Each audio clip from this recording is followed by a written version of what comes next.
کسی نے ابھی پھر سے وہ پاکھنڈی گستاخ رسول کی بک سن کر کے مجھ سے کہا کہ وہ پھر کہہ رہا ہے کہ ان کو فتح کرنا ہے، ساری دنیا میں ان کا دھرم قائم کرنا ہے، صرف اور صرف جو ہے بابری مسجد پر کافی نہیں ہے، وہ کہہ رہا ہے مکیشور بھی حاصل کرنا ہے۔ مکیشور، مکہ مکرمہ اور خانہ کعبہ کو کہہ رہے ہیں کہ وہ ایک بہت بڑے دیوتا کا مندر تھا، وہاں پر پتہ نہیں تھا، اور گنگا جل جو ہے وہ وہاں پر بھی زمزم کے روپ میں بہہ رہی ہے۔ کہاں سے کہاں توڑ مروڑ کر کے کس کی گردن کس کو بٹھاتے ہو؟ عادت سی ہے کبھی ہاتھی کو توڑ کر کسی پہ بٹھا دو، عادت سی ہے۔ ارے کہاں زمزم اور کہاں تم کی اصاف اور نائلہ دو بت تھے مکہ میں۔ یہ صفا اور مروہ جو پہاڑیاں ہیں نا، اس پہ کیا تھا؟ صفا پہ ایک بت تھا، مروہ پہ ایک بت تھا، اصاف اور نائلہ۔ یہ دو کون تھے پتہ ہے؟ تاریخ میں یہ بتایا گیا یہ دونوں دو عاشق تھے قبیلہ بنی جرہم کے، اور ایسے کہ یہ چھپ چھپ کر کے اپنے خاندانوں سے گناہ بھی کرتے تھے، زنا بھی کرتے تھے، اور ان کے خاندان والوں نے جب دونوں پر پابندی لگا دی تو ایک بار یہ حج کے قافلے میں آئے اور خانہ کعبہ کے پاس بھی انہوں نے بدکاری کی کوشش کی۔ ابھی کوشش کر رہے تھے تب اللہ تبارک و تعالیٰ نے ان پر عذاب نازل فرمایا اور ان کے پورے جسم پتھر کے بن گئے تھے۔ تو برسوں تک ان کے اسی جسم کو لوگ کھڑا کرتے تھے اور ان پر جوتیاں مارتے تھے۔ پھر دھیرے دھیرے دھیرے دھیرے شیطان لوگوں کے دلوں میں یہ بات ڈالنے لگ گیا کہ یہاں جو بھی صفا مروہ پر صحیح کرتا ہے ان کو چھو کر کے جانا ہے۔ کچھ لوگ چھونے لگے، بعد میں پھر پوجنے لگ گئے، پھر نبی پاک صلی اللہ تعالیٰ علیہ وسلم نے ان کو بھی توڑ کر پھینک دیا۔ یہ تاریخ تھی۔ جو خانہ کعبہ کی طرف برائی کا ارادہ کیا وہ دھسا دیا جائے گا قیامت تک بھی۔ جسے اگر یہاں بیٹھ کر کے بہت شوق ہے تو نکلو اپنے گوفے میں اور جاؤ، اور پھر دیکھو اللہ تبارک و تعالیٰ کے عذاب کس طرح سے تم پر برستے ہیں۔ اللہ کریم اپنے خانہ کعبہ کی ہر زمانے میں حفاظت فرمائے گا۔ میں بات عرض کر رہا تھا، ابراہیم علیہ السلام نے بتوں کو توڑ دیا تھا، اب ان کے لیے ایک آگ جلائی گئی، بہت بڑی آگ جلائی گئی جس کے شعلے آسمان سے باتیں کرتے تھے۔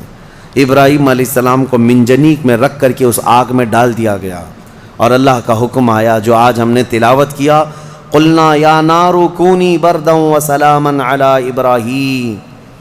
ہم نے کہا اے آگ ابراہیم پر ٹھنڈی ہو جا۔ اللہ کا یہ حکم تھا۔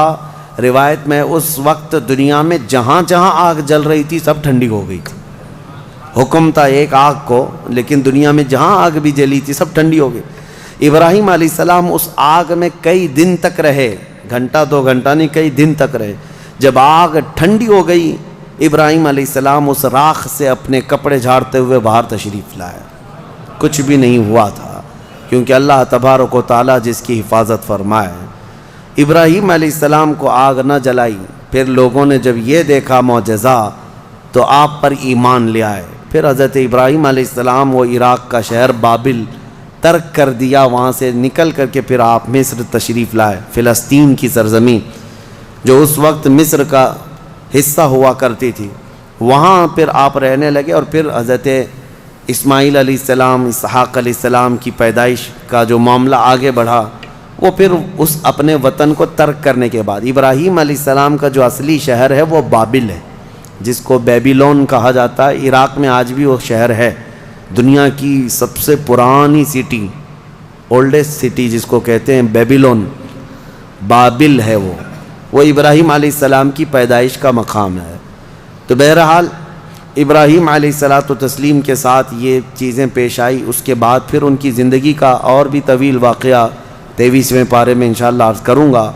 اس پارے میں حضرت ایوب علیہ السلام کے متعلق بھی ذکر آیا ہے، حضرت یونس علیہ السلام کا بھی، کہ یونس علیہ السلام مچھلی کے پیٹ میں جب گئے تھے تو اللہ فرماتا ہے وَذَنُّونِ إِذْ ذَهَبَ مُغَاضِبًا فَظَنَّ أَن لَّن نَّقْدِرَ عَلَيْهِ فَنَادَىٰ فِي الظُّلُمَاتِ أَن لَّا إِلَٰهَ إِلَّا أَنتَ سُبْحَانَكَ إِنِّي كُنتُ مِنَ الظَّالِمِينَ۔ یونس علیہ السلام نے ان اندھیریوں میں پکارا تھا، مولا تیرے سوا کوئی معبود نہیں، تجھے بلندی ہو، پاکی ہو، میں آگے بڑھ جانے والوں میں سے ہو گیا۔ تو اللہ تبارک و تعالیٰ فرماتا ہے ہم نے ان کی دعا قبول کر لی اور ان کو غم سے آزاد کر دیا۔ 3 نبیوں کا ذکر ایسا ہے کہ جنہوں نے جیسے ہی پکارا اللہ نے فوراً ان کی دعا قبول کی۔ ایک ایوب علیہ السلام، تینوں کے جملے سن لیجیے، تینوں کے جملے۔ ایوب علیہ السلام کو آزمائش میں مبتلا کیا گیا تھا، سخت بیمار ہوئے تھے، انشاءاللہ وہ 23ویں پارے میں ان کا تفصیلی ذکر آئے گا۔ بہت سخت آزمائش میں مبتلا تھے، جسم پورا بیمار۔ اس وقت انہوں نے جب ان کی زبان کٹ گئی تھی تو یہ جملہ کہا تھا، وَأَيُّوبَ إِذْ نَادَى رَبَّهُ أَنِّي مَسَّنِيَ الضُّرُّ وَأَنْتَ أَرْحَمُ الرَّاحِمِينَ، وَأَنْتَ أَرْحَمُ الرَّاحِمِينَ، اے مولا تکلیف تو مجھے پہنچی ہے لیکن تو ارحم الراحمین ہے، تو سب سے زیادہ رحم کرنے والا۔ اس کے فوراً بعد اللہ فرماتا ہے فَاسْتَجَبْنَا لَهُ فَكَشَفْنَا مَا بِهِ مِن ضُرٍّ، ہم نے ایوب کی دعا سن لی اور جو انہیں تکلیف تھی فوراً اس کو ہم نے دور کر دیا۔ یہ ایوب علیہ السلام کی سن لی، ادھر یونس علیہ السلام کی سن لی۔ یونس علیہ السلام کا جملہ کیا تھا؟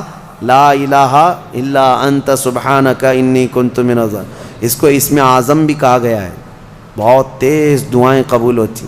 تیسرے نبی کا ذکر ہے حضرت زکریا علیہ السلام، اولاد نہیں تھی، بڑھاپا آ گیا تھا، تب انہوں نے یہ کہا تھا ربی لا تذرنی فردن وانت خیر الوارثین، اے میرے رب مجھے تنہا مت چھوڑ، مجھے اکیلا مت رکھ، تو بہترین، تو خیر الوارثین ہے، بہتر وارث دینے والا ہے، سب کا بہترین وارث تو ہی ہے۔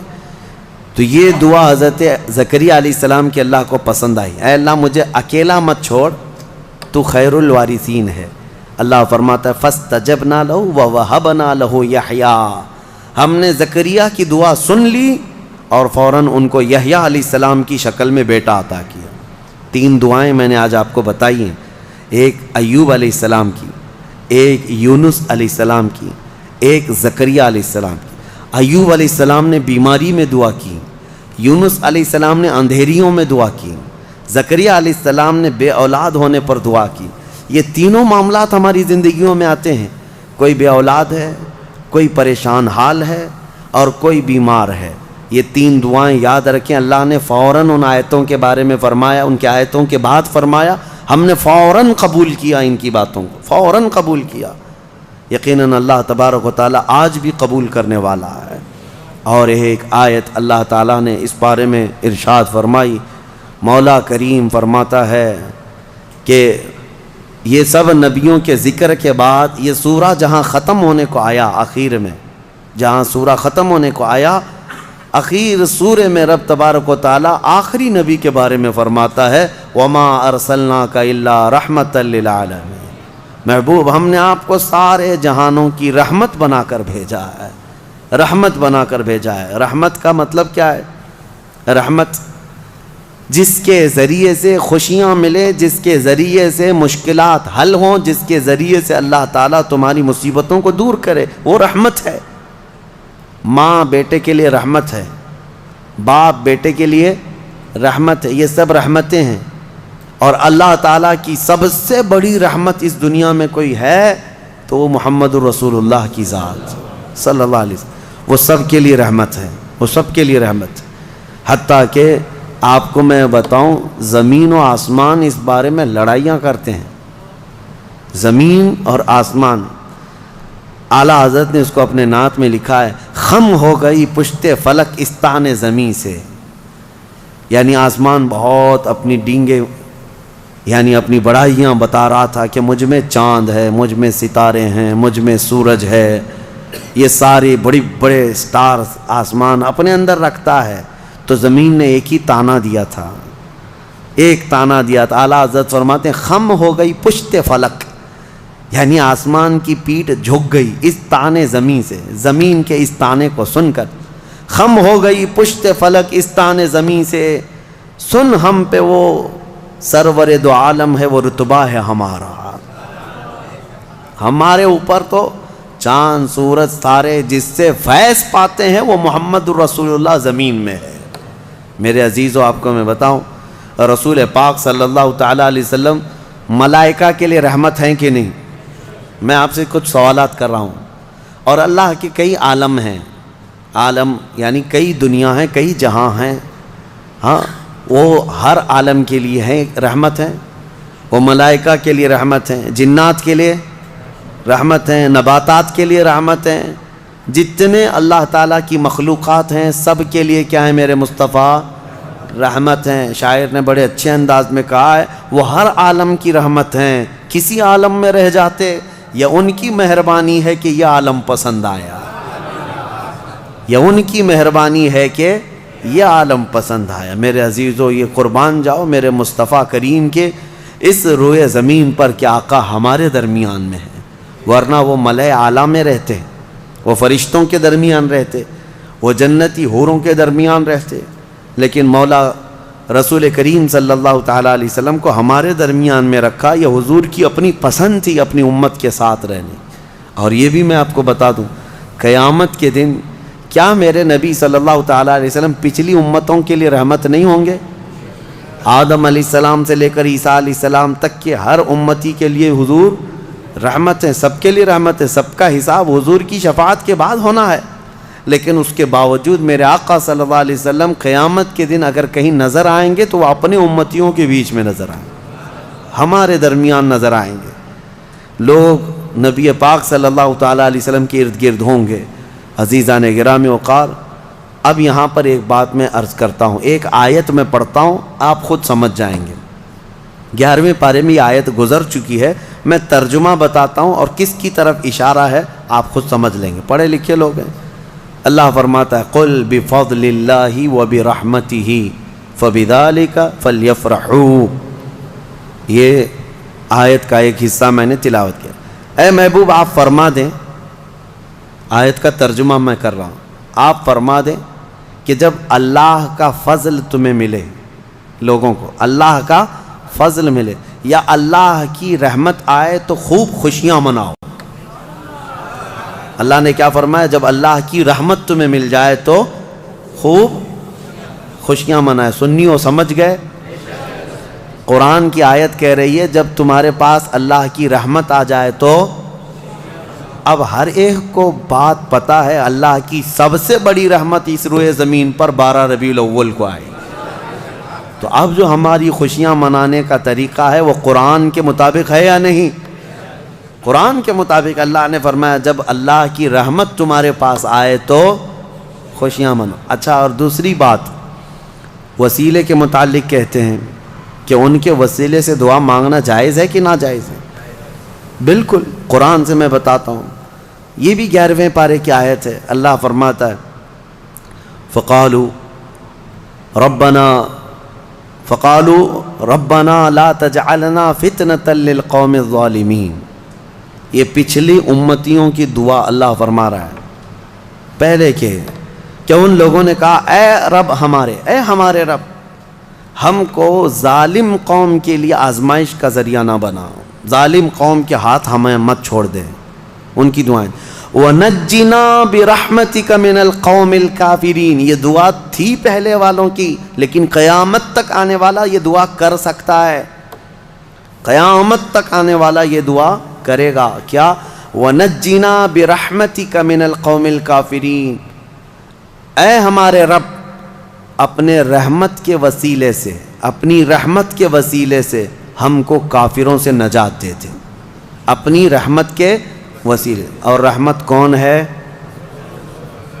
قرآن میں یہ لفظ آیا ہے وَنَجِّنَا بِرَحْمَتِكَ، تیری رحمت کے صدقے، تیری رحمت کے وسیلے سے ہمیں کافروں سے نجات دے دے۔ قرآن میں خود اللہ نے سکھایا اور خود فرماتا ہے وَمَا أَرْسَلْنَاكَ إِلَّا رحمت للعالمین۔ محبوب آپ تو پوری دنیا بلکہ سارے جہانوں کے لیے رحمت ہے، تو رحمت کا وسیلہ لے کر دعا کرنا قرآن کا حکم ہے۔ بہرحال نبی پاک صلی اللہ تعالیٰ علیہ وسلم رحمت للعالمین ہیں، جو نہ سمجھ سکے وہ اس کی خام خیالی ہے، بد نصیبی ہے، لیکن الحمدللہ میرے مصطفیٰ اس روئے زمین کے لیے بھی رحمت ہیں اور قیامت کے دن کے لیے بھی ہمارے لیے رحمت ہے۔ اللہ کریم میرے مصطفیٰ کی عاشقوں کی جماعت میں زندہ رکھے اور ان کے سچے عاشقوں میں ہی ہماری موت عطا فرمائے۔ سورہ